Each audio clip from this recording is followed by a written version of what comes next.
çfarë do bëjmë më tutje, Bruna, se kemi shumë gjëra për të bërë në honë. Janë të gjithë në një mendje që Vlora ka tjetër standard zhvillimi dhe tjetër dinamik. Këtu biem dakord gjithë, majtë dhe të djathtë. Bruno do ta ketë më të lehtë, po Bruno si takon ato punë të përditshme të qytetit, të përmirësoj shërbimet bazë të qytetit.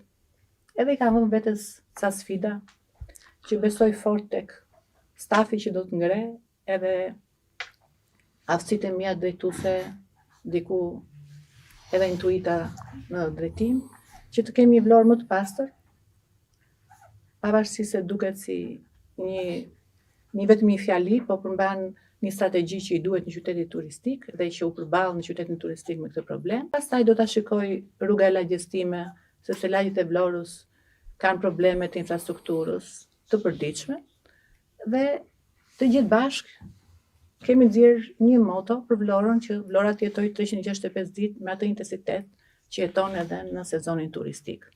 Na pëlqen sezoni turistik shumë në Vlorë, që e ndjejmë Vlorën si një kryeqytet përtej dhe Shqipërisë, kështu që e duam Vlorën dhe në dimër me të njëjtin intensitet.